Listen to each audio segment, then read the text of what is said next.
Good.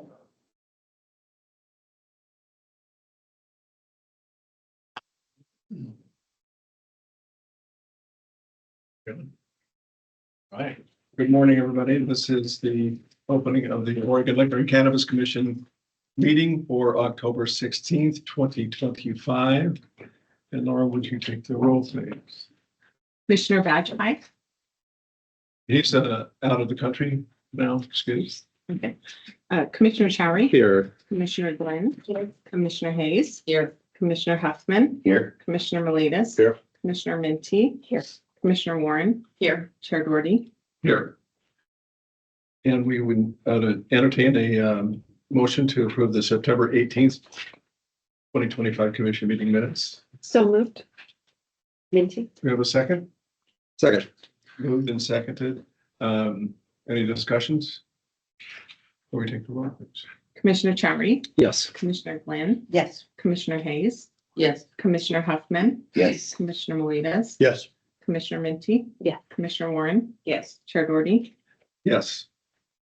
And now we will have Trish Hagan. Nice to meet you this morning and welcome. Come up and give us a report on privatization sale of RTDs. Okay, excuse me. We have Trish Hagan and Lisa is online, and who else? Anybody else? Okay. Mark is just here for. Okay. All right, thank you. Oh, hi. Mark. Mark, how are you? Good. How are you? All right, nice to see you again. You too. Thank you. Please go ahead. Yeah. Good morning. I'm Trish Hagan, the Chief Financial Officer for Oregon Liquor and Cannabis Commission. Joining me online is Lisa Bertram, our Distilled Spirits Director, and we'll be presenting privatizing cocktails in a can, lower revenue, higher costs, and negative impacts to public health.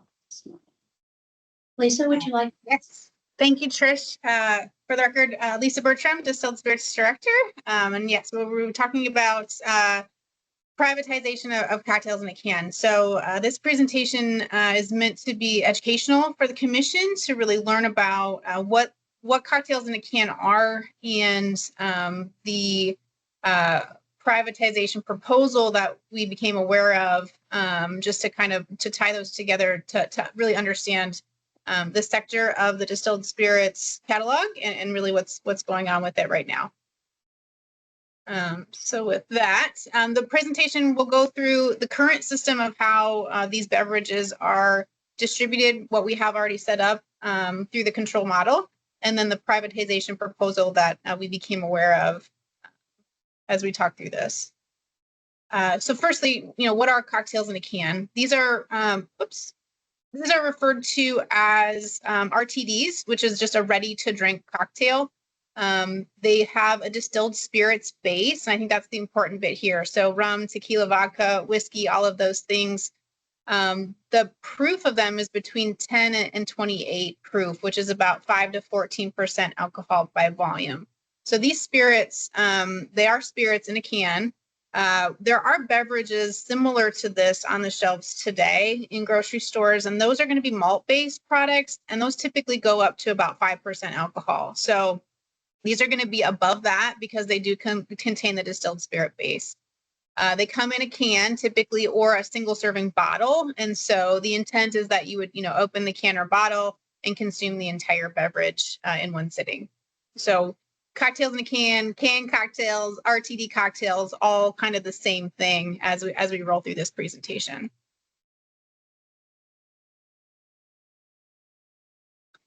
So we have the OLCC has seen market growth of these beverages really since the pandemic. So the pandemic really grew these beverages in a way because customers or consumers were looking for ease of consumption. So the convenience of these beverages. So we see really in 2018, 2019, these came on the marketplace as a distilled spirit sector or category. And since that time, they've really grown. So you can see from this chart in 2020, we had a few of these products. The sales were about $750,000, but it was a 58% growth over the previous year when we look at the dollar values. You can then see during the times of the pandemic, 2020 to really 2022, some pretty significant growth of this category, significantly about 20 to 21. That was when they really, started seeing more of these products in the marketplace. We started seeing a lot more Oregon-based distillers having these products. And so you can see the jump there, a 73% growth over that time frame. Since then, there has been, kind of slower, steadier growth. You can see the last 2 fiscal years, we've seen about a 14% growth in this category. So we, as the OLCC, have this in our liquor stores today. This is a distilled spirits category, so that's why we have it as part of the control model. We supported the responsible growth of these cocktails in this market, and this is where we're looking at this from a global standpoint too. So we understand that during pandemic there was a lot of growth in distilled spirits, but since that time, not just this category, but really all categories of alcohol have really started to decline.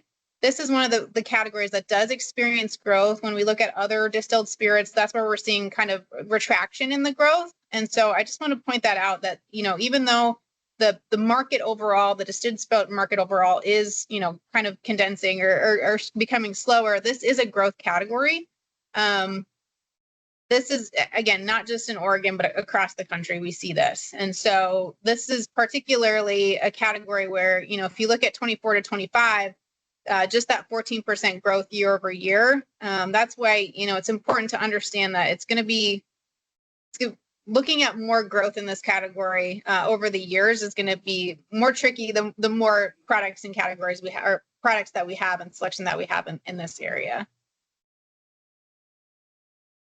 So the other way we can look at this, though, is through our distribution, right? So the liquor sales model today, those sales go into the general fund, and we can look at the cocktail in a can, just this category itself. We see that over the past, again, 6 years, we've raised significant revenues for Oregon's way of distributing, right? So our communities, keeping communities beautiful, prosperous, safe, all those things that John Brady had talked about last time about how we distribute this money. So since 2020, you can see we were under $1 million. This last fiscal year, 2025, we are at $2.8 million distributed out through that distribution to cities and counties, and that's a significant amount of money when you look at it from the revenue side. So recently we got a proposal from the Northwest Grocery Retail Association in conjunction with other stakeholders. They were circulating a proposal around the Capitol to legislatures to talk about really privatizing the sale of cocktails in a can. And what it does is they're trying to privatize the sale to allow them to be sold in grocery stores statewide, and it's specific to grocery stores. When we look at that, it's about 792 grocery stores that would be able to distribute this product. Again, this is a distilled product, and so we do distribute this in 283 of the 285 liquor stores that we have today. So we do have a distribution chain for this model, and this would increase that. The number of outlets would increase, and they're saying about 792.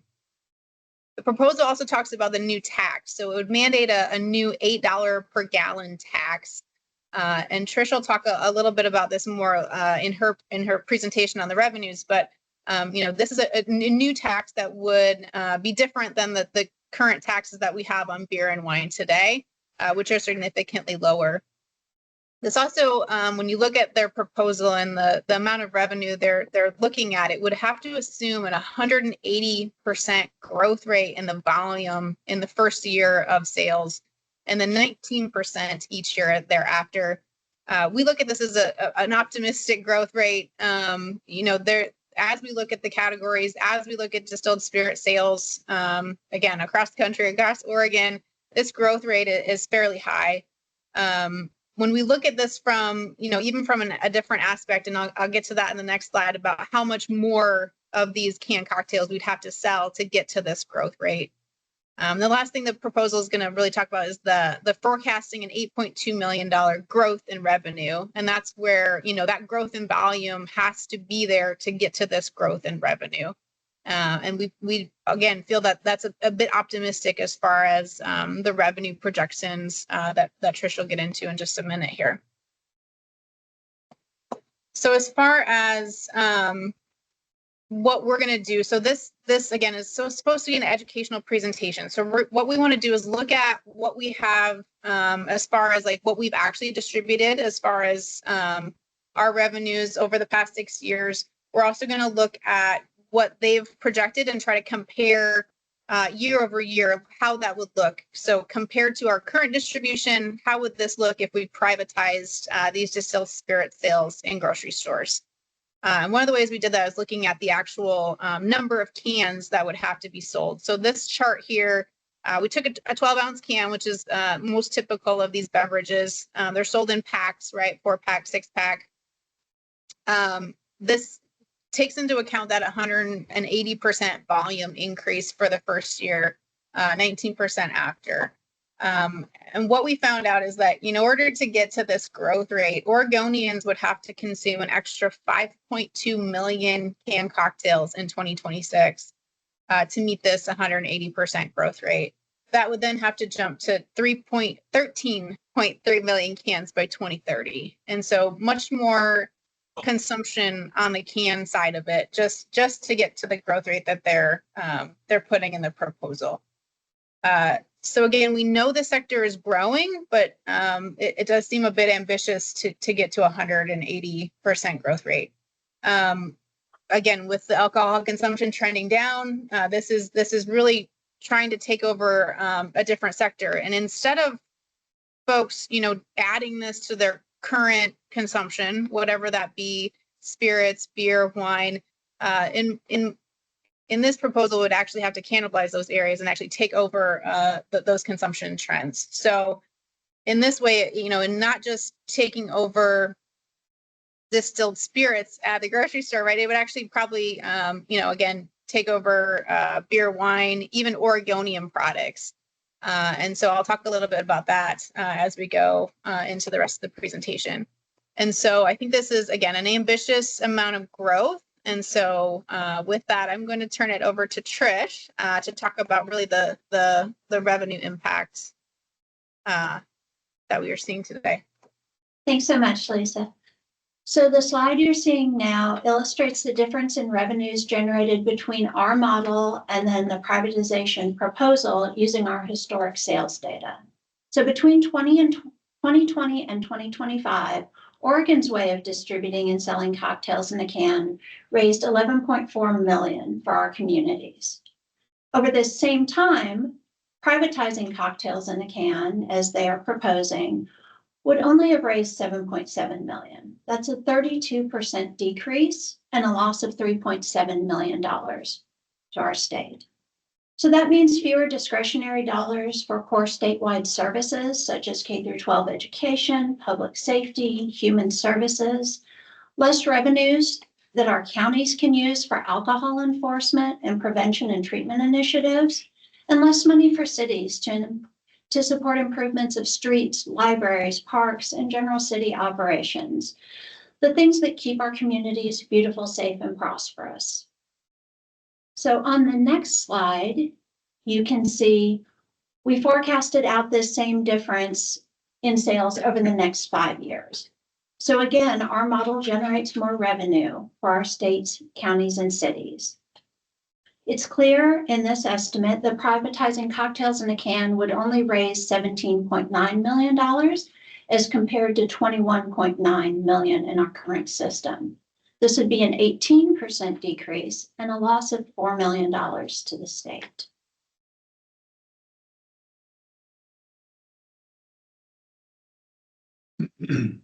It's also important to note that implementing privatization would come with additional software and infrastructure costs, and this slide shows those impacts. The proposal foresees a new privilege tax on canned cocktails of $8 a gallon, which is much higher than our current 7 to 77 cents per gallon taxes on beer, wine, and cider. And to efficiently and fairly administer this tax, the OLCC would need to upgrade its current IT infrastructure at a cost of $1.2 to 5 million, and also add staff to oversee the new tax, which would increase our cost by $660,000 in the next biennium.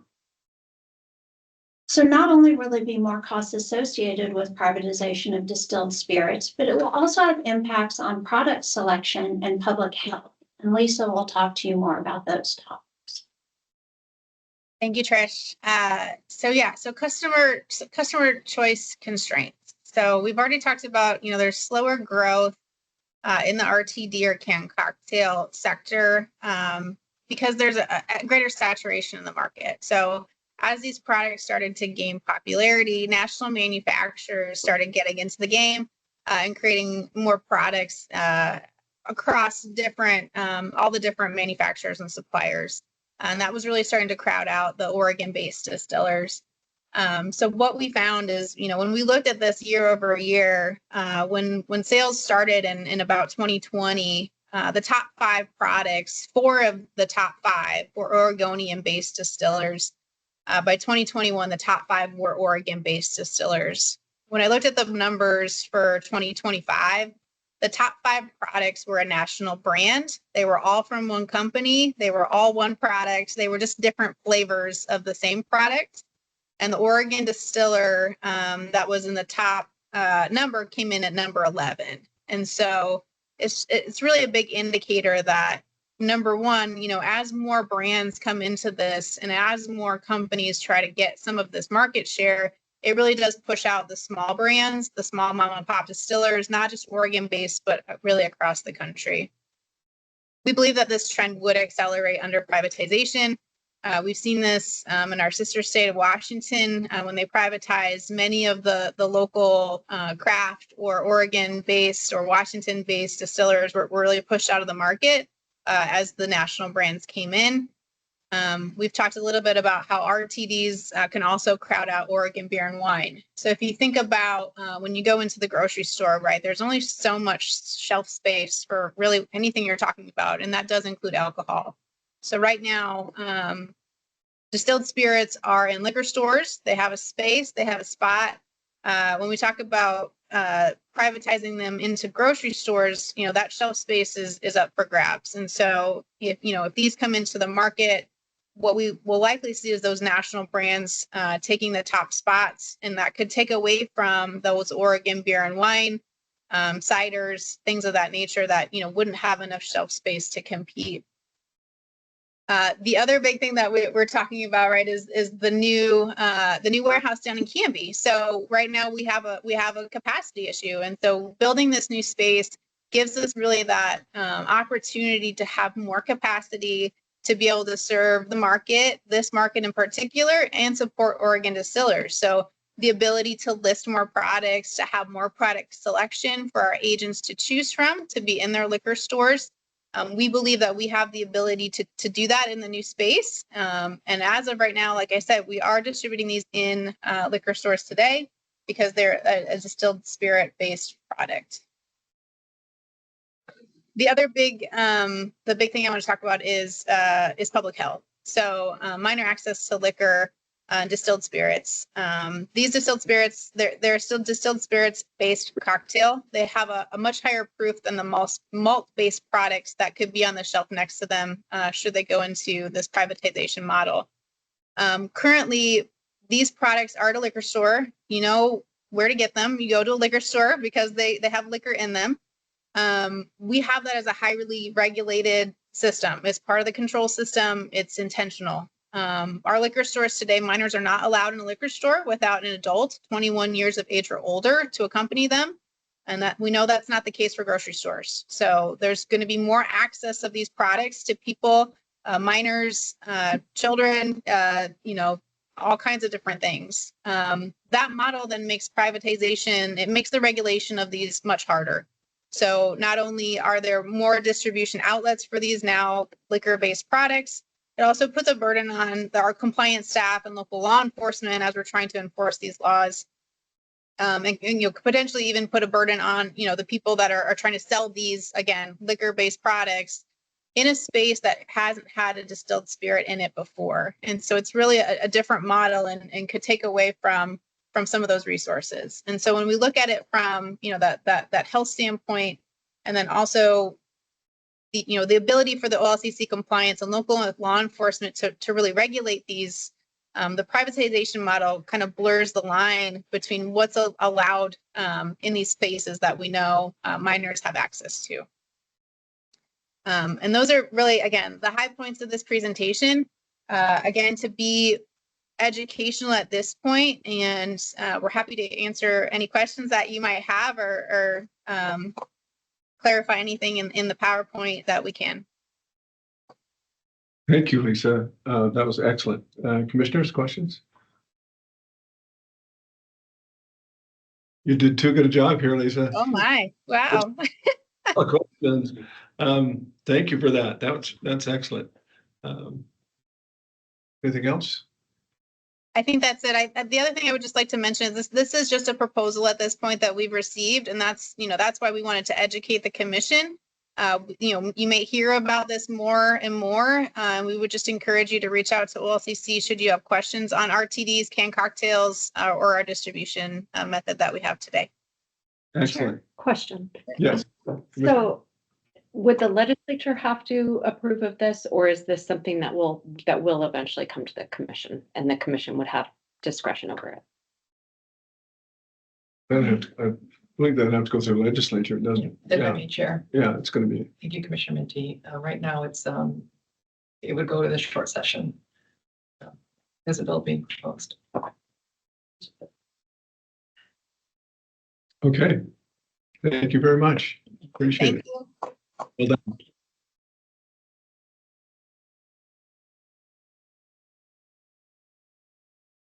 You're going to stay up here, Mark? and I believe so. Give us some clues on the distilled spirits listing and delisting process.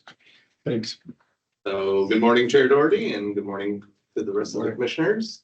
For the record, my name is Mark Avent. I'm the Business Service Assistant Director, and I oversee the Business Services Department within the Distilled Spirits Program. So, yep, today I will be talking to you about the listing and delisting for Q3. Sorry.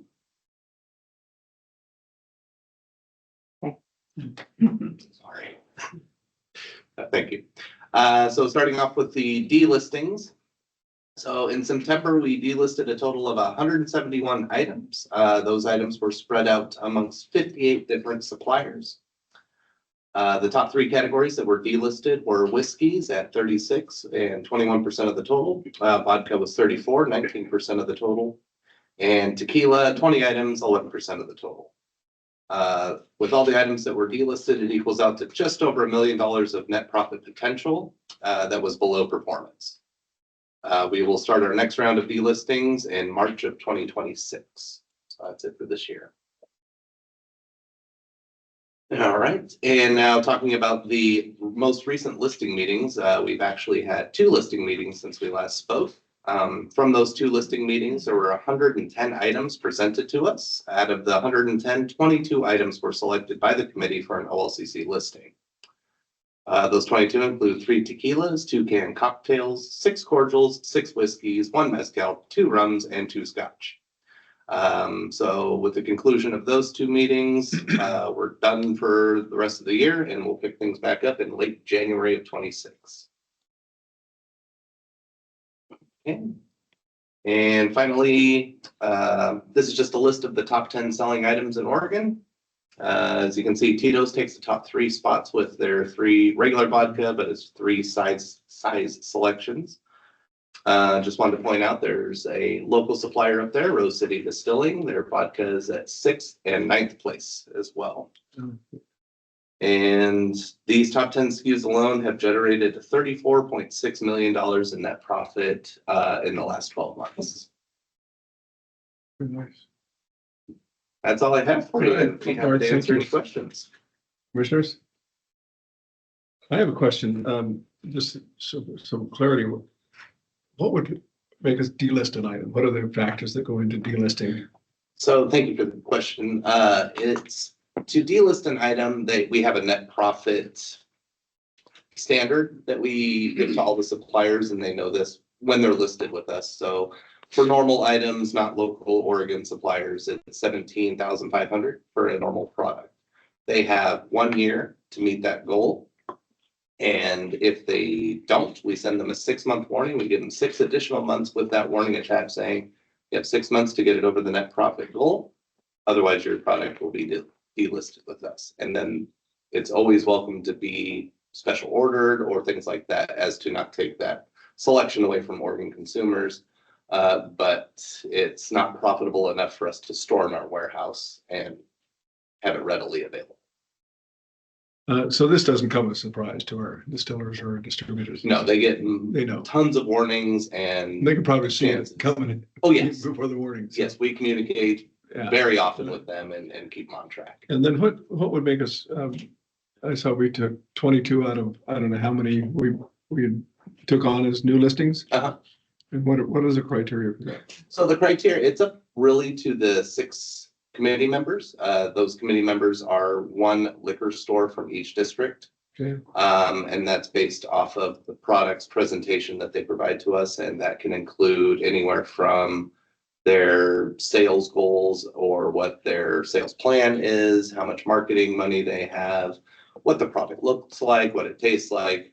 Is it, a vodka when we already, the stores already have 15, 20, 30 vodkas on the shelf? What makes it stand out? What's appealing about it? So, Yeah. Is this meeting pretty much just a tasting thing that everybody's? yeah, it's a little more, but yeah, it's tasting, it's the presentations and, it's suppliers giving their pitches to us and, Yeah. seeing. Very good. Yeah. Mark, thank you very much. All right, thank you for your time. All right. Appreciate it. Alan Rowe, are you up here? Alan is going to come and talk to us about our distribution center update. Alan, nice to see you. Good morning, everyone. You're gonna help with that? Yeah, Thanks. Excuse me. Good morning, Chair Doherty, members of the commission. For the record, my name is Alan Rowe, and I am the Distribution Services Assistant Director, overseeing the warehouse operations for the Distilled Spirit Program. I'm here to share with you, with the commission, some distribution center production values for the 3rd quarter of 2025. Encompassing July, August, and September. Starting with, just like to talk about my staff as always. We have 60 plus employees out in the warehouse. Currently, we're running on 2 shifts, day shift and a swing shift. Currently have 3 vacancies out in the warehouse. All 3 are already in process of recruitment. Happy people trying to get the liquor out to Oregonians. So for production, I've got a couple of events of note that happened during the 3rd quarter. We were closed for Independence Day, of course, 4th of July. And of course, Labor Day on September 1st. And we did work the Saturday after the Labor Day on September 6th to cover the 9/1 closure. Talking about production days, it makes a slight difference to the charts that you see presented to you. These are the actual number of days since we don't work weekends, of course, it's just Monday through Fridays. How many days of production we were able to actually achieve output in the warehouse. In 2024, the same time, we had 66 production days. And in 2025, in the 3rd quarter, we had 65. So it was 1 less production day over 2024. Total number of orders sort of shows that. In 3rd quarter, we shipped a total of 3,903 orders. It's a difference of actually 172 fewer orders over last year, 4.2% decrease. And the graphs here kind of show you that they're very reflective of 1 less day in both July and August, with 1 extra day in September. So we had the extra 15 to 20,000 cases out the door in September. Moving on to cases, case movement in and out. In the 3rd quarter, we received a total of 1,062,965 cases. That's a 2.3 increase over the same time last year of 1.38 million cases. 1.038. Excuse me. August and September, you can see we had a massive jump of inventory. That is, of course, our holiday items hitting the warehouse. We start receiving all the Christmas items in August through September, and we start shipping them out in October. So August, September moving into October are always our most difficult time of the year to space wise in the warehouse, which you already know, we're already overcrowded in the warehouse. And this is always our biggest struggle, is where to put all the extra holiday items. At the same time, we flip around to cases shipped. In the third quarter of 2025, we shipped a total of just under 1 million cases, 953,000. It's a 2% decrease over the same time last year of 972,000. So normally when I'm doing these reports, you'll see that the in and the out tend to match. We'd like to keep our inventory levels pretty static throughout the year. This is the one time where that gets pretty offset with the holiday items coming in, and we're not shipping them out yet. Where are we on, please? Here we are in the year to date. So overall for the year 25, we've shipped a total of 11,621 orders. It's a slight decrease from 2024, about 3% down. Cases received, we are at 2.8 million. Excuse me. 2.88 million cases we received so far. That's about a 0.4% increase over last year. We got a little extra holiday coming in this year. And cases shipped, we're at 2.7 million, which is actually a 2.29% decrease from 2024, where we had 2.7 million. That's pretty much keeping on pace with the national trend. Oregon is actually ahead of the curve of the national trend, where sales tend to be down about 3 to 5% on distilled spirits. We're hovering, at least movement wise. I don't have retail sales numbers, but we're down 2.9%. Switching over, this chart is very similar to Mr. Avent's chart, except I'm tracking just case movement. This is sheer volumes. What moves the fastest in and out of my warehouse? Tito's gets bumped down from my list by Platinum. You'll see Rose City on there, and Tito's, of course, peeking its head a few times in that list. And of course, Rose City Distilling, our Portland native, is always a big mover in the warehouse. And here's my inventory. So at the end of the third quarter, we stand at 606,898 cases. This is a drastic 120% above our inventory volume goals of the warehouse. A warehouse, in order to operate cleanly, efficiently, it should be at around 80% of its absolute capacity. And that way you're able to move in new products, move out old products, rearrange products that are moving better and moving slower. That orange line represents that 80% goal. We're 120% of that goal at this time. So a little over 100,000 cases more than what we would prefer to have in the warehouse. But again, if you compare that with 2024, it's a very standard situation. The inventory value at the same time is our cost value is 66 million, and with a retail worth of over 126 million. Just a couple of notes. We are constantly trying to actively keep stock levels within our optimum operating range by monitoring vendor shipments in. Delisting and removal. Mr. Avent and his team have just done a large group of delisting, and now me and my team, we get to start packing the stuff up and having vendors return their product that may still be sitting in the warehouse that was delisted. So this is the time of year we start making space again. let's see where else. And again, once again, we are always maximizing current warehouse usable space. And we have already started shipping quite a bit of the holiday items. I think we probably have more than half of it, 2/3 of it out the door already. But we're still going. We'll still be pushing out the holiday stuff through the beginning of November, likely. I think that's all I have for you. Thank you very much. Thank Any you. questions? Appreciate it. Commissioners? Alan, when we get overloaded in the warehouse, we're at 120%.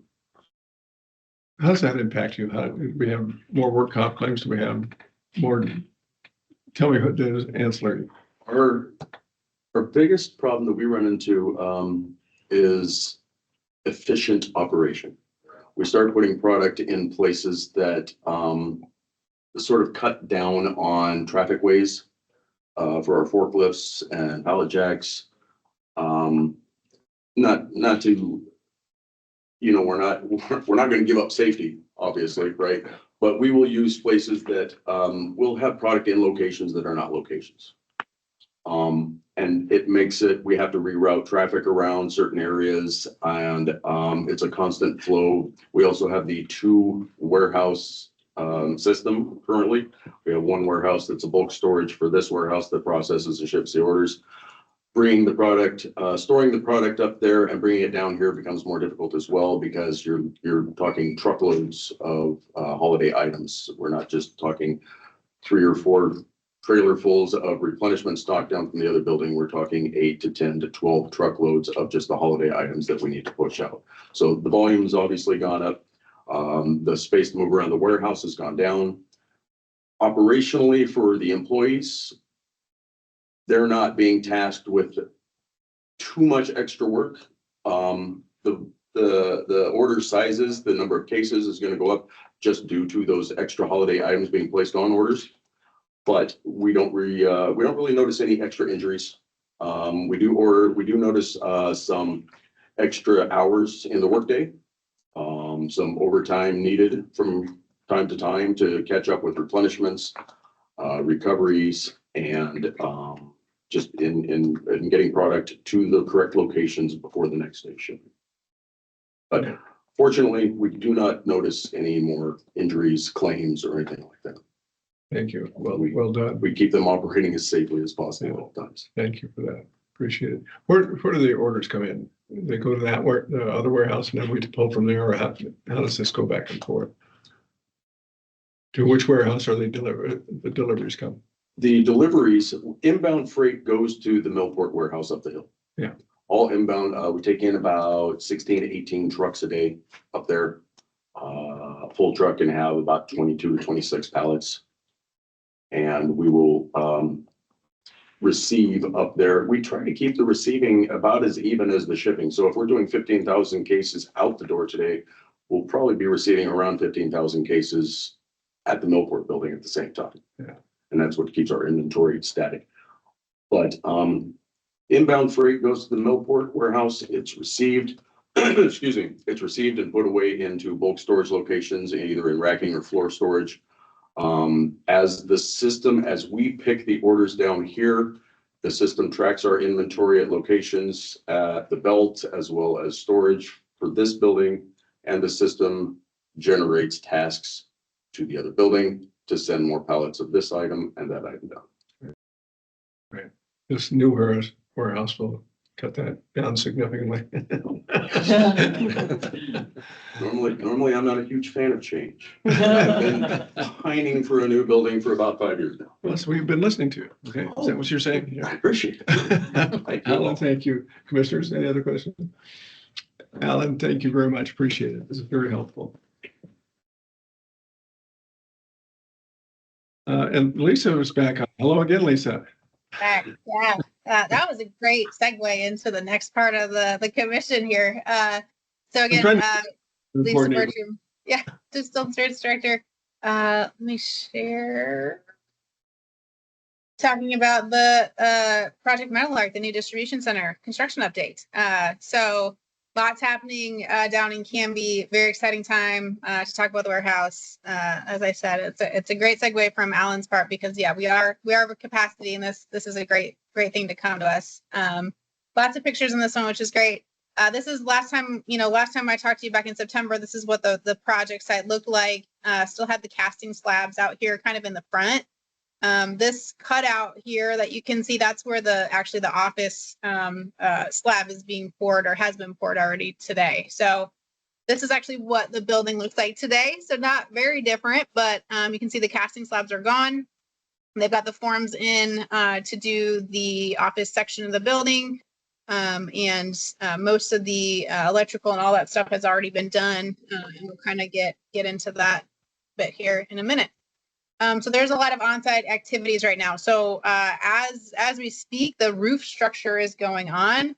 They're also doing some grading and paving on site, and then working on that office area to get that ready for the next part of construction. The roof structure is going to be very important right as we move into kind of the winter months, rainy season. And I'll show you some pictures of kind of what it looks like today. But that's kind of a cool thing that they're going on. So the roof structure itself, I believe I talked a little bit about this last time, but all the pieces for the roof are on site on the slab. It's a panelized roof structure, meaning that they really build it on the slab and then they lift it into place with this giant crane. This is about, I think, a little over halfway done as of yesterday when we checked in. This picture on the right here, you can see these poles are the structures for the tilt panels. So those are keeping the tilt panels essentially in place until this roof structure is on and completed. Those are bolted into the slab and bolted into the tilt panel. This steel gets constructed first, and then they start adding the roof structure on top of that. So this is what the steel erection looks like on site. So like I said, everything is on the slab already ready to go. They did the roof, the steel erection for the roof panels first and got that all into place. On this picture on the right, if you can see it, there's a shear wall in the middle of the building, and that really helps with stabilization. And so part of the roof structure too is really tying the roof into that shear wall. That shear wall then ties the roof to the tilt panels. That gives the roof structure and the building structure its good form, and then that's when they'll start taking down those stability steel poles.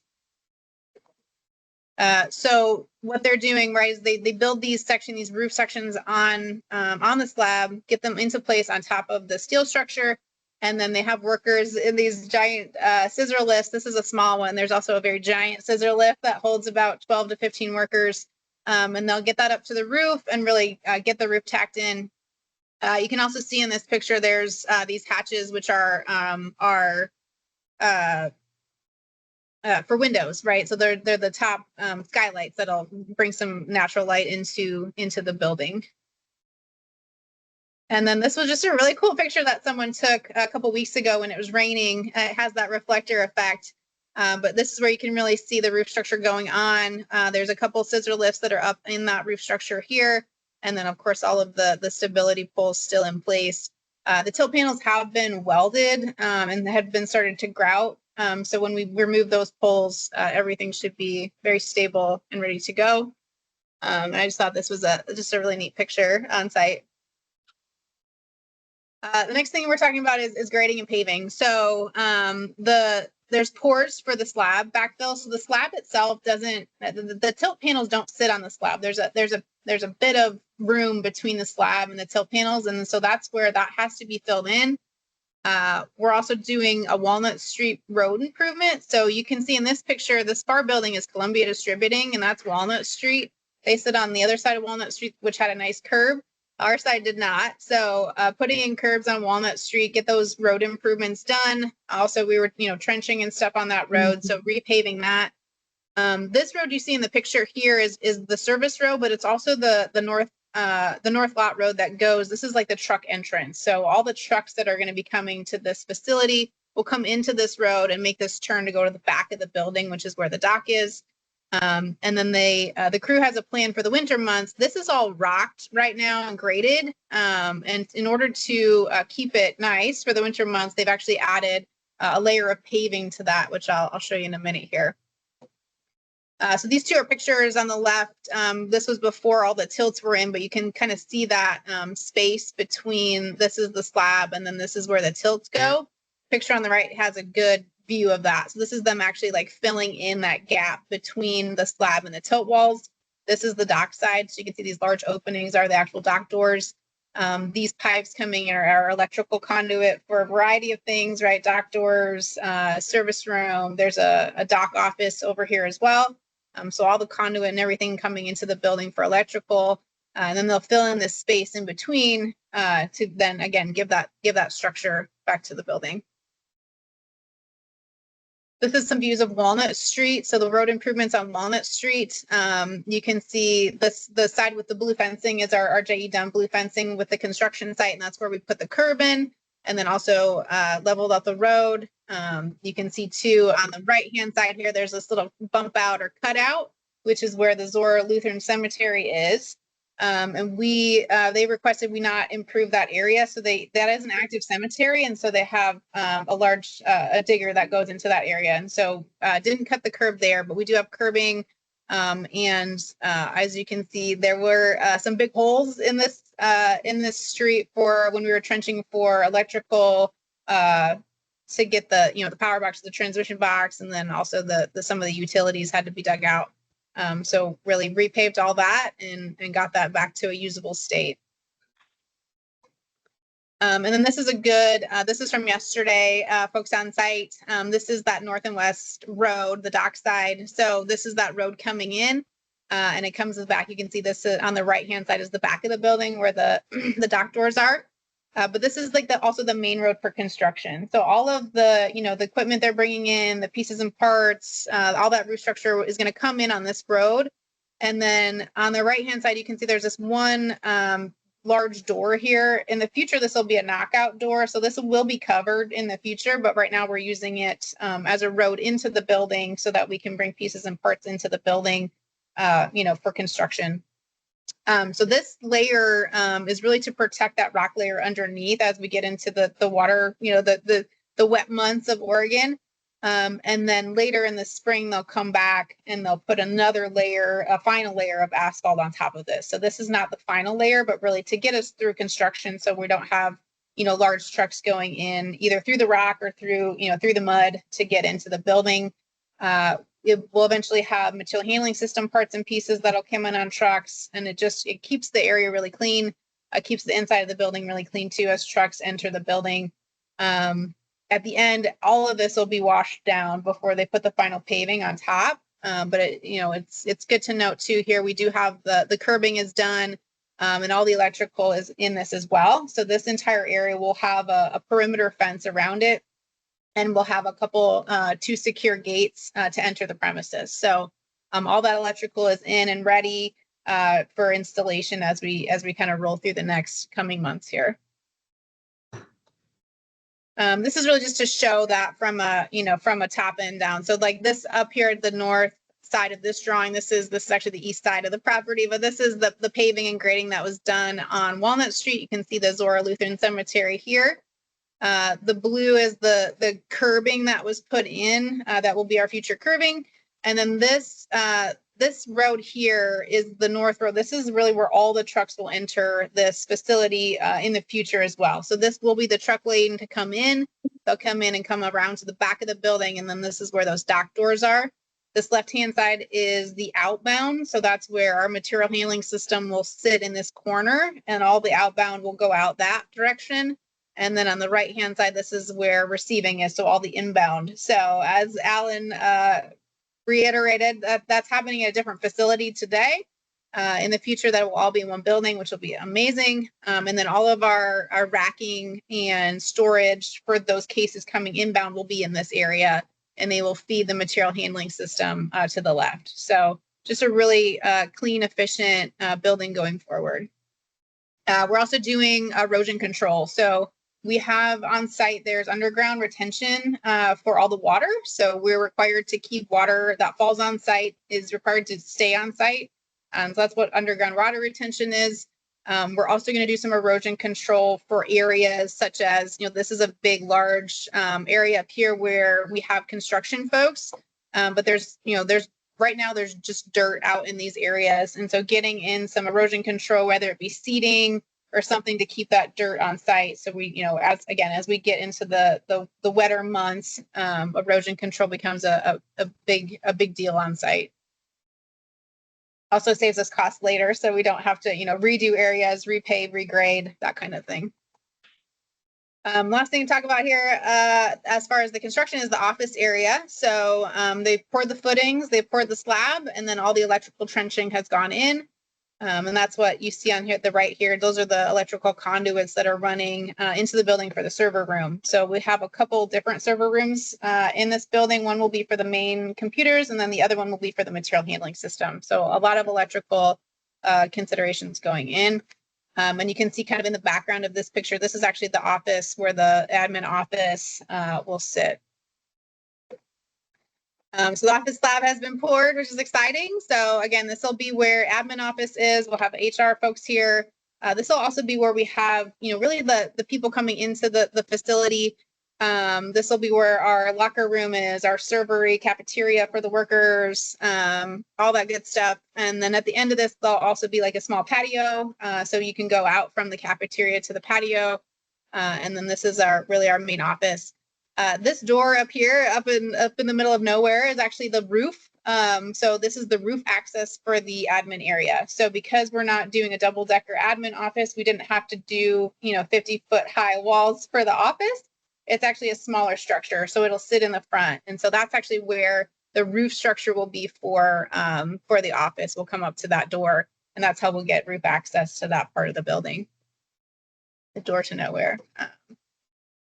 So last thing I wanted to bring up is we did a team health assessment. On October 8th, we did this with our OAC group. So we have a weekly meeting with the owner, which is us, the architect, who's designing, and then the construction crew. And so the health assessment was really to just say, hey, where are we at in the project? How are things going? Really have like just, you know, talk about how things are shaken out. And so they called it really a culture assessment.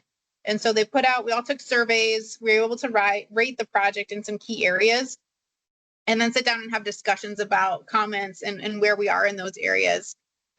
Really looking for areas of wins, right? What are we doing well, and areas of improvements? Like, what do we need to work on? It was a 1 to 5 rating scale in these 6 different categories. So safety, quality, the physical building, the budget, the schedule, and then public politics. And that's really just how we talk about the building. And you can see our big areas are public politics, safety, and the physical building itself. The lower areas are going to be schedule and budget. And I think that's with any build, right, is concerns about schedule, concerns about budget. I've talked to you all about the material handling system, right, the procurement of that system. When are we getting that in? Budget is something that we're always working on, always looking at. So how do we stay in budget? How do we make sure that we're putting in this building the things that make sense for now, not over engineering it, also not under engineering it? And so those are the 2, you know, schedule and budget is something that's top of, I think, everyone's mind as we're working through this. We have a lot of things to do still, but at this point in the project, we're really kind of refining all those design elements, right? So now that we have a building structure, really the next part of this is really building in the insides of the space. And as we do that, as we start to enclose the building, as we start to get more of those items on site, there'll be less on the design and the architectural and the, you know, picking out paint colors and all of that stuff, and more on, you know, really getting this to a usable space. And so I think this was a really helpful bit of the project, was to get together with these groups and just really talk through, like, how are things going? It was a constructive, no pun intended, constructive conversation to really discuss, you know, how do we all feel about the project. And with that's it. I got a fun fact here about the Western Meadowlark in competition with the Osprey in 2017 to become the state bird of Oregon, and the Western Meadowlark won out, and the Osprey became the state raptor of Oregon. So just a fun fact for y'all. And with that, any questions you have on current project or where we're going? Commissioners. Lisa, this is great. I like that whole team health assessment. That's a great process. Yeah, All right. very good. Okay, Thank you, Lisa. Appreciate it. thank you very much. Thank you. Now we will, the commission will temporarily recess its public meeting to discuss proposed stipulated settlement agreements from contested cases under ORS 183.417 and as authorized under ORS 192.6901. We anticipate reconvening in approximately 30 minutes. Thank you.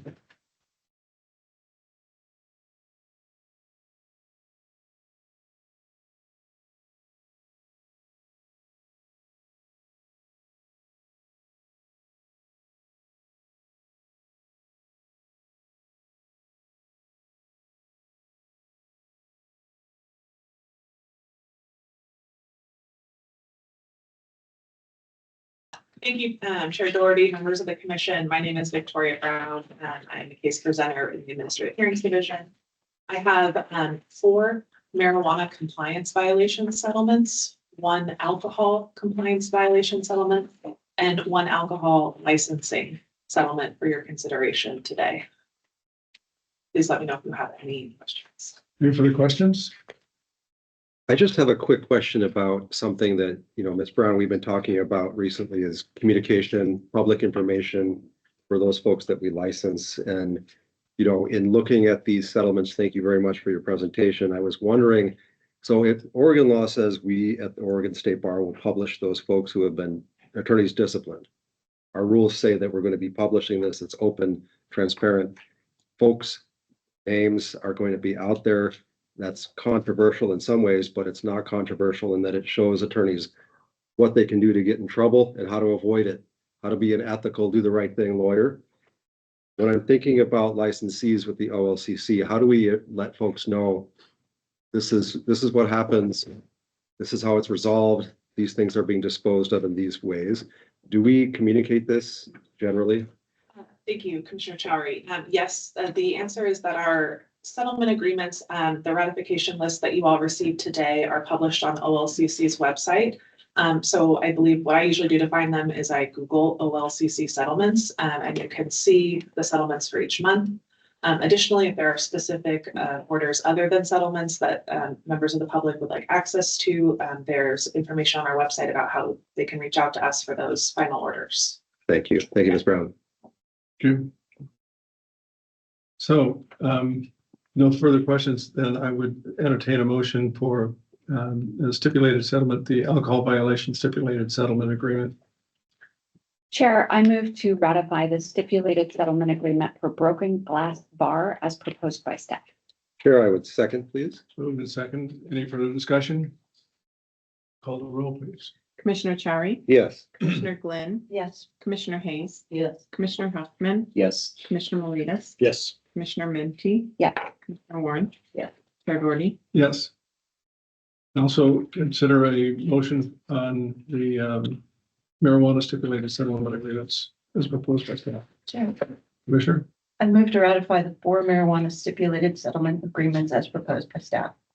Second. Moved and seconded. Any discussion? Please call the roll. Commissioner Chari, Yes. Commissioner Glenn, Yes. Commissioner Hayes. Yes. Commissioner Huffman, Yes. Commissioner Moritas, Yes. Commissioner Minty, Yes. Commissioner Warren, Yes. Chair Doherty. Yes. And finally, entertain a motion on the Sizzling Downtown Buffet. Chair, Commissioner? I move to ratify the stipulated settlement agreement for the Sizzling Downtown Buffet as proposed by staff. Chair, I would second, please. Moved and seconded. Discussion?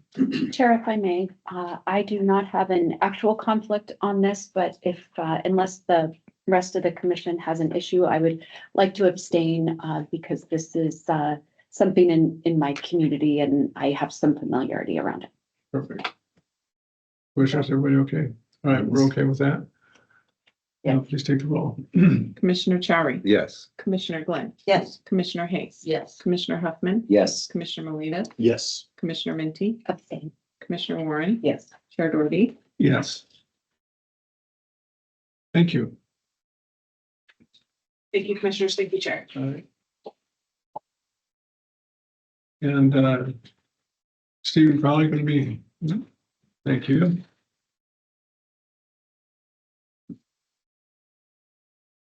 Tyler, good. Hi, Stephen, how are you? Hi, good, thank you. Yeah, we haven't been any, stuck in any airports lately. have we? Right? Early in this winter to tell. All right, well, thank you, Commissioner Doherty, Chair Doherty. I'm Stephen Crowley. I'm OLCC's cannabis policy analyst. My name is Tyler Glaze, Commissioner Doherty, Commissioners. I'm the alcohol policy analyst for the OLCC. Welcome, thank you for being here. And yeah, we're here to provide you with a overview of where we're at in rulemaking at the moment. Right now it is fall, it's prime rulemaking season. This is usually when things start to come to a crescendo, and we have 4 rule packages in the works that I think we are anticipating will come before you next month, which is actually great news. It means that we're on track. We've been working hard to keep everything moving to get everything ready for November so that we have plenty of time to prepare compliance, education bulletins, other educational materials around these rules before they take effect. So yeah, overall, we're very happy with where we're at in rulemaking in these packages. And with that, I'll hand it over to Tyler. Thank you, Stephen, and thank you, Commissioners. I'm going to walk you through the alcohol and bottle bill rules, just to give you kind of an overview of where we're standing with those. So if you're looking at this slide, this is in response to Senate Bill 992, which had to deal with the bottle bill. It was signed by the governor on June 3rd of this year. And the commission here approved some temporary rules on June 6th. These expire on December 1st. So obviously we're moving into permanent rulemaking to make sure that those rules are in place. And so we convened a RAC, a Rules Advisory Committee, on August 14th. And the public comment period opened after that on September 1st. And a public hearing was held on September 23rd. And that public comment period closed on September 30th. And you're welcome to review those different events on that link down below. And just to give you kind of a summary of what we changed here with the bottle bill, or what is going to be changing. Again, this is in response to Senate Bill 992. So we're trying to put that into effect. Primarily, we're creating what are called alternative access redemption centers, essentially rules to govern what those are. So those are set by statute as to what an alternative access redemption center is. It is primarily for individuals who return cans on a daily or near daily basis. We're trying to define what the scope of how that operates, what the application process for an alternative access redemption center is. And we're also creating, how we would approve a process for how we would approve those centers when they're applied for. We are also allowing for low impact convenience zones where there are limited returns compared to a full service redemption center, which already exists in Oregon. We are allowing convenience stores located near AARCs of alternative access redemption centers to limit returns to from 8 p.m. to 6 p.m. to reduce to 24 containers per day. We are also requiring notification to senators and representatives of the district in which those centers are located when an application is made for a redemption center. There is also going to be public comment periods for these new redemption centers. And essentially, we're allowing for industrial zoning as well. So we're trying to expand that public notification comment period, trying to engage with the legislators in that area to make sure that they're aware of this. The dealers their hours that are being changed are now statewide. It's now going to be limited to 8 a.m. to 8 p.m. for bottle redemption. And as part of that Senate bill, there's also going to be wine in a can that has been added to the bottle bill. So can you back up just a little bit? Sure. The problem we're trying to solve is, and how did it come up? So is it trouble in the streets? Tell me about what we're trying to, the background of it.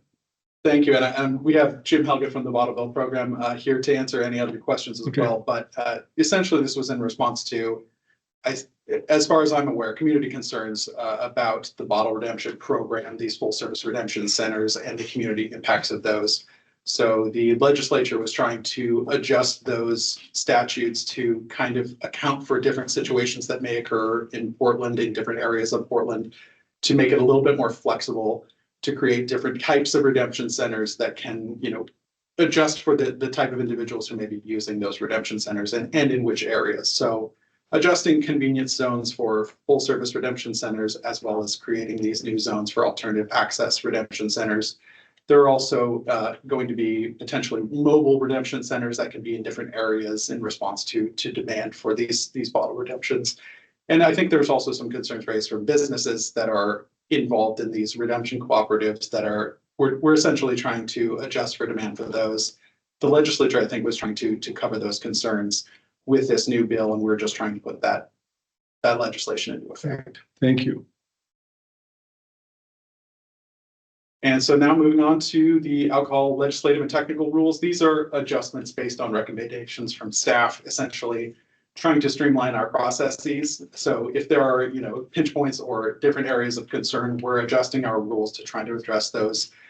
And just to give you the timeline, we convened a rules advisory committee on these rules. That was on September 17th of 2025. We just had a public comment period open, and it is still open until October 31st. And we just had a public hearing yesterday on these rules and did not receive any public comment, but that public comment period again we can accept written comments until the 31st. And to give you a rundown of these rules, these are related to when an individual applies for an alcohol license, the primary directors and officers of those companies, they're required to submit individual history forms and background checks to assess their ownership, their level of ownership and control of that business. And essentially what we're trying to do with these rules is to reduce duplicative efforts on behalf of staff. So if, for example, a multinational corporation is applying for an alcohol license in Oregon, it's a little bit difficult to assess, every single individual who may have control over that business and to what degree they have control. That's potentially hundreds of people. We're trying to break that down into the primary individuals who are in control of that business and its operation and get individual histories and background checks from those individuals. We are also modifying rules to consider who exactly is an applicant for the purposes of that license. So we have individual points of contact. So instead of having, potentially hundreds of people to reach out to and gather information from, we have rules now that are clarifying this individual is an applicant for the purpose of this license. And we can reach out to that individual to then gather everyone else's information, if that makes sense. So we're streamlining those lines of communication in that application process, making things easier for staff, making things easier for those larger businesses who, may again have a lot of moving parts in their business. We're also changing a different rule to extend the time frame where if a licensee dies and a personal representative is then taking over that license to try to run it before the license is then transferred to a new individual. That timeline was, they were only allowed to operate for 10 days. We are now aligning that with marijuana to now have it be 30 days in these rule changes to give them some more time to operate in that unfortunate circumstance, allowing them a little bit more flexibility in that process. And lastly, there are some changes to both the alcohol and marijuana rules, specifically related to our new management system online, specifically the licensing system that we've created called CAMP. And those changes are essentially to management of those accounts. So when you create an account in CAMP, when you're a licensee that's applying for a license or already have a license and will need to periodically renew it, we are creating sort of streamlining those processes so we could have potentially an account manager of that account that may not necessarily be, the director of the business. That, again, if we're talking about a multinational corporation, we don't want the CEO of that multinational corporation also being the person that, has to deal with managing that account in our CAMP system. That seems a little bit, outside of their purview. We're having them have the ability to nominate a person in their business to handle that account that we can reach out to. Again, just streamlining those lines of communication, making sure it's easier on staff and making sure it's easier on those companies to have that individual in place if they so choose. They can still have, their CEO be their account manager in CAMP if they wish, but this is just adding flexibility. And so, because currently the trigger for filling out personal history form is ownership, right? 10% or more. So do the new rules now say that somebody can be nominated who is not an owner, and that now that non-owner would be filling out a personal history form? Commissioner Huffman, the new rules stipulate, I believe, that it is now 20% ownership. That is, individuals that have to fill out an individual history form, they also will have to undergo a background check. And We also have a provision in these new rules that will allow, if an individual states to us in writing that they will have no control of the business, the operation of the business, or its business decisions in terms of how they operate under their alcohol license, they will not need to submit that form. However, they are also required in rule that if they ever take over those responsibilities, they will need to come back to us and submit that documentation, so we understand what their actual ownership stake is and, how they interact in terms of conflicts between tied house provisions, making sure that they're not operating multiple types of businesses that conflict with each other and have conflicts of interest. We want to keep an eye on all of that. And so these rules are just kind of trying to streamline that process, but they will still have to, if you have a significant ownership in a business, you will still have to submit those forms to us. We're just trying to streamline who the manager is of those, of our communications to them. They'll have to submit information about who that person is, that's our point of contact, but they still have to submit their forms. In terms of the account management, the individual that they designate to manage camp on their behalf doesn't necessarily have to be someone who is an owner or a licensee. They can designate an employee, just also being clear within the rules that gives the employee the full ability to do anything that they're able to do in camp, including request to surrender a license or things like that. Do you have any other questions? So on the campus side, we also have some legislative and technical concepts related to marijuana to implement. For our legislative and technical package, you initiated rulemaking in July and we got to work drafting. We held the Rules Advisory Committee meeting 1 month ago, September 16th. And then took the feedback from that and filed the public notice. So we're in the public comment period for this month. For this one, we're having the public hearing next Tuesday, October 21st. And basically, there are 3 pieces of legislation that passed this year that we needed to implement. The one with the most changes in it is Senate Bill 558. It makes some changes to promotional events and trade shows. We've had cannabis trade shows in statute and in rule for a number of years. But historically, they've been display-only events. Businesses could bring products to display. But Senate Bill 558 changes that framework and allows businesses to buy and sell marijuana at the trade shows. The trade shows still need to be registered with OLCC and approved by OLCC, but the privileges there are pretty dramatically expanded. The second change is just kind of restructuring how trade samples work when businesses provide samples of products to employees. It's not a huge change. It's just sort of reframing things and making it a little more open-ended in terms of which businesses can send samples to which other businesses to provide to their employees. And then there are also some expansions of producer privileges, allowing producers to receive marijuana directly from other producers. Traditionally, that's a wholesaler type privilege to be able to receive marijuana from other licensees, and allowing them to provide trade samples to their employees of immature plants and seeds for those employees to grow at home. Senate Bill 162 was a pretty straightforward change. A couple of years ago, there was a bill that changed the definition of schools in the context of how far a retailer needed to be from a school in order for that to be prohibited. There were some challenges with that amended definition, and so Senate Bill 162 is just reverting back to the previous definition of schools that we were operating under before. And then Senate Bill 907 will be a pretty big change for some of our producers and our processors. It requires that annually at renewal that they have to have a notarized signed consent from the owner of the property where their premises is located, consenting specifically to the use of that property for producing or processing marijuana. Property owners can give consent for a multi-year period, so they won't necessarily have to get an updated signature every year if that's the arrangement that they have with the property owner. But it is a requirement for all licensees when they renew starting in January.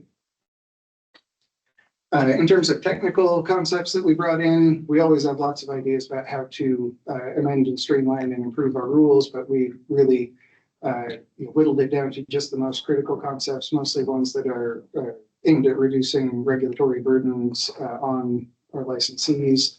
So these include removing prohibition that's been in place on having two different producers under common ownership located on the same tax lot.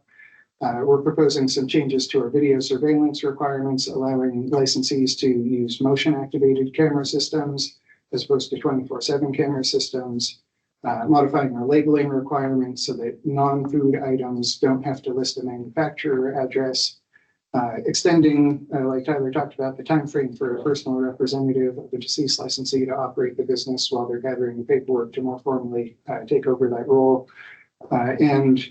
Also, in terms of marijuana deliveries, we're proposing to increase the allowed delivery time from 60 hours to 80 hours, basically give them more time to make their way around the state and make deliveries at different licensees. Stephen, can I hold you there for just a second? Yeah. Some clarity on what we were trying to resolve in removing the producer licensees with common ownership. What was the issue there? What was going on? Yeah, thanks, Doherty. One of the concepts in Senate Bill 558 was removing some language around common ownership and producers. It used to be that only producers under common ownership could transfer cannabis to one another. That made it so any producer can transfer cannabis to one another. So this is sort of in the same vein of looking at places where we have rules about common ownership that, maybe it's time to revisit. And in the case of producers under common ownership on the same tax lot, it's always been a little bit of tension in that a business can always go to the county and get a tax lot subdivided. And then once it's two different tax lots, then there's no issue with having those producers located side by side. That sort of puts up more of a barrier for a small business with fewer resources compared to a larger business that would be able to navigate that county process efficiently. Okay, thank you. All right, so through the looking glass to the other side of cannabis, we also have the hemp product registration, which this one's been a little bit longer of the road. It's been a kind of iterative process. We first held a rules advisory committee back in April, filed a public notice for the month of May, held a public hearing on May 20th, and we actually got a lot of good feedback, including some feedback that we wouldn't be able to bring into the rules without going back to a new public notice on the rules. So that's what we did. We filed a new public notice, so we're in public comment period for the month of October. We held the public hearing on this package yesterday. And this is kind of a more innovative rule package.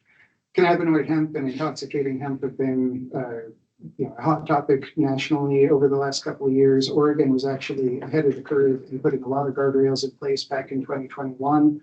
But the legislature also created a task force at that point to look at any remaining gaps. And a gap that they identified was labeling requirements, having clear labels on cannabinoid hemp products so consumers know what they're getting. And they identified a product registry as a mechanism to ensure compliance with that. And so that's what House Bill 4121 from 2024 included. It directs OLCC to establish this hemp product registry, set labeling requirements, establish civil penalties for violations, and it also includes embargo, seizure, and disposal authority for hemp items. So in terms of labeling requirements, the bill set out some specific required elements, but also directed OLCC to look at other elements that might be needed to protect public health and safety. So we basically followed the same model as in our marijuana labeling requirements. So we require a symbol, or are proposing to require a symbol on the label that lets a consumer easily identify that this is a cannabinoid hemp product, and that whether it may be an adult use product that may contain THC. Also including some warning statements on all cannabis or cannabinoid hemp products, including that children or those who are pregnant or breastfeeding should avoid using the product prior to consulting a healthcare professional. For adult use products specifically, there are some extra warnings that the product is for use only by adults 21 and over, keep out of reach of children, that the product may impair the ability to drive or operate heavy machinery. A notice that the product is derived from hemp and may contain THC, and that the product should not be consumed while pregnant or breastfeeding. And in terms of the fees, so that's how this program is funded. It's entirely fee funded. And so we're proposing a $400 fee with a $25 change fee for a registrant who wants to make a change to their approved label mid-year. All right, and that's pretty much everything we have for rulemaking. We're happy to take questions. Otherwise, look forward to some fun reading material for next month. Commissioners? How many, like in terms of the changes that were in the rules as stated are up, they were considered at the RAC. How many different changes are we anticipating based on the RAC? It's always hard to say. We like in the original hemp registry RAC, we got some good feedback that we took into account. With the marijuana RAC, we also had some elements that we got feedback on there that we wanted to include for the public notice. So that's where some of the lengthening, the transportation requirements come from. We're always looking for ways that we can work with the industry to improve our rules packages. Yeah. No, it's Sure. Go ahead. Sorry. Thank you. Can you expand a little about sort of the rationale behind SB 907 about, I have an idea of what I think it is, but I'd like to hear you expand on that. Yeah, Chair Doherty, Commissioner Minty. So I don't have any unique insight. It's a legislative concept, but my understanding is that it came from a property owner who discovered an illegal marijuana grow on their property. So I think that was the impetus behind it.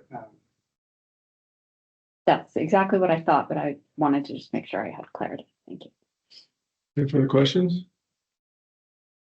Thank you very much. Great presentation. And if that's it, we are adjourned.